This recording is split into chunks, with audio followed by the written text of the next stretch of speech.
قرآن کریم کو 3 مراحل یا 3 ادوار پر تقسیم کیا گیا ہے۔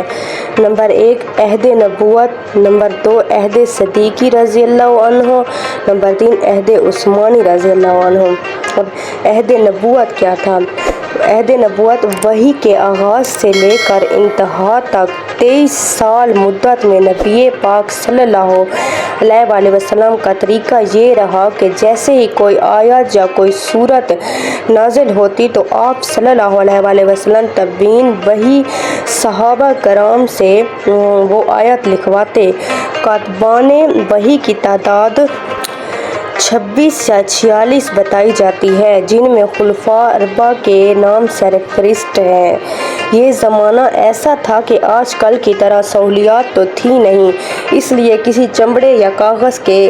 یا کپڑے کے ٹکڑے، کھجور کے پتے وغیرہ کو ہی لکھنے لکھانے کے لیے استعمال کیا جاتا تھا۔ پھر آپ اس تحریر کو مسلمانوں میں پھیلاتے، وہ اسے نقل کر کے اپنے پاس رکھتے اور اکثر صحابہ رضی اللہ تعالیٰ عنہ زبانی یاد کر لیتے۔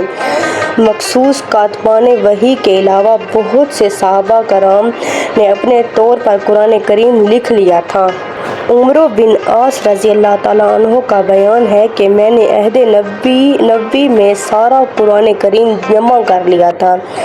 آپ صلی اللہ علیہ وآلہ وسلم کی وفات تک قرآن کا کوئی حصہ ایسا نہیں تھا جو تحریری صورت میں مسلمانوں کے پاس موجود نہیں ہو۔ ضرورت صرف اس بات کی تھی کہ ان منثور اجزاء کو جمع کر کے ایک مصحف کی شکل دی جائے۔ اب جو عہد صدیقی رضی اللہ تعالیٰ عنہ تھا، وہ نبی کریم صلی اللہ علیہ وآلہ وسلم کی دنیا سے وفات کے بعد سیدنا ابو بکر صدیق رضی اللہ تعالیٰ عنہ مسلمانوں کے خلیفہ بنے۔ یہ وہ دور تھا جب ہر طرف افراتفری کا عالم تھا۔ مدعی نبوت مسلمہ کذاب کے خلاف لشکر روانہ کر دیا گیا تھا، جن میں صحابہ کرام کی کثیر تعداد موجود تھی، اور اسی لڑائی میں تقریباً 1200 تک صحابہ کرام شہید ہو گئے، جن میں 700 حفاظ بھی شامل تھے۔ حضرت عمر رضی اللہ تعالیٰ عنہ نے حفاظ قرآن کی شہادت کا یہ عالم دیکھ کر حضرت ابو بکر صدیق سے عرض کیا کہ اگر یہی عالم رہا تو قرآن کریم کے بہت سے اجزاء کھو جائیں گے، لہٰذا بہتر یہ ہوگا کہ قرآن کریم کے اجزاء کو مرتب کر کے کتابی شکل دی جائے۔ سیدنا عمر فاروق رضی اللہ تعالیٰ عنہ کے بار بار اس طرف توجہ دلانے پر سیدنا ابو بکر صدیق رضی اللہ تعالیٰ عنہ نے یہ اہم کام سیدنا زید بن ثابت رضی اللہ تعالیٰ عنہ کے سپرد کر دیا، اور اس کام کے لیے زید رضی اللہ تعالیٰ عنہ کے انتخاب کی وجہ یہ تھی کہ یہ نبی پاک صلی اللہ علیہ وآلہ وسلم کے کاتب رہ چکے تھے، اور قرآن کریم کا ایک بڑا حصہ انہی کے ہاتھ کا لکھا ہوا تھا۔ اس حکم کے بعد جس صحابی کے پاس قرآن پاک کا کوئی لکھا ہوا حصہ موجود تھا، اس نے سیدنا زید رضی اللہ تعالیٰ عنہ کے حوالے کر دیا، اور سیدنا زید رضی اللہ تعالیٰ عنہ ان مخطوطات کو جمع کرنے کے بعد حفاظ صحابہ کرام سے زبانی سنتے اور دونوں کا موازنہ کرتے، اور کچھ عرصے بعد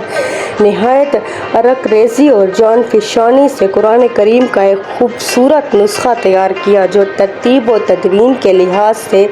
نبی پاک صلی اللہ علیہ وآلہ وسلم پر نازل ہونے والے قرآن کریم کے عین مطابق تھا۔ سیدنا زید رضی اللہ تعالیٰ عنہ نے جو نسخہ تیار کیا وہ الگ الگ صحیفوں پر مشتمل تھا۔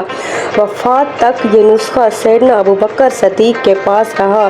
پھر سیدنا حضرت عمر فاروق رضی اللہ تعالیٰ عنہ کے پاس رہا، پھر سیدنا عمر فاروق رضی اللہ تعالیٰ عنہ نے بعد میں یہ نسخہ اپنی صاحبزادی ام المومنین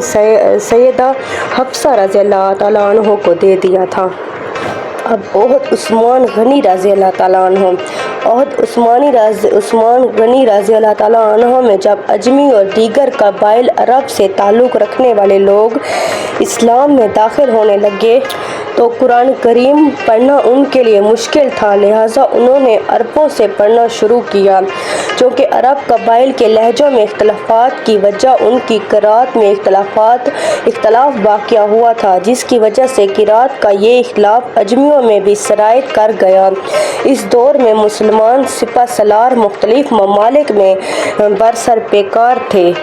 سیدنا حذیفہ رضی اللہ تعالیٰ عنہ آرمینیا میں تھے۔ انہوں نے جب یہ صورتحال دیکھی کہ ایک گروہ اپنی قرأت کو درست کہتا ہے اور دوسرا گروہ اپنی قرأت کو، انہوں نے خطرہ محسوس کرتے ہوئے حج کے موقع پر یہ صورتحال امیر المومنین سیدنا عثمان بن عفان رضی اللہ تعالیٰ عنہ کے گوش گزار کر دی۔ امیر المومنین نے صحابہ کرام سے مشورے کے بعد یہ بات طے کر لی کہ چونکہ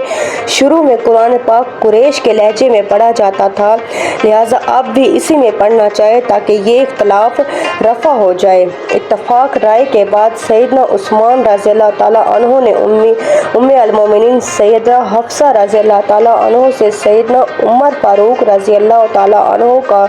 دیا ہوا نسخہ منگوایا اور سیدنا زید بن ثابت رضی اللہ تعالیٰ عنہ کے ساتھ چند دیگر صحابہ کرام کو اس کام پر لگایا کہ وہ اس نسخے کی نقول تیار کریں، اور پھر وہ نسخہ جات انہوں نے ہر صوبے میں بھیج دیا اور ساتھ ایک قاری کو بھی روانہ کر دیا تاکہ وہاں لوگوں کو اس نسخے کی تعلیم دے، اور وہاں کے گورنر کو حکم دیا کہ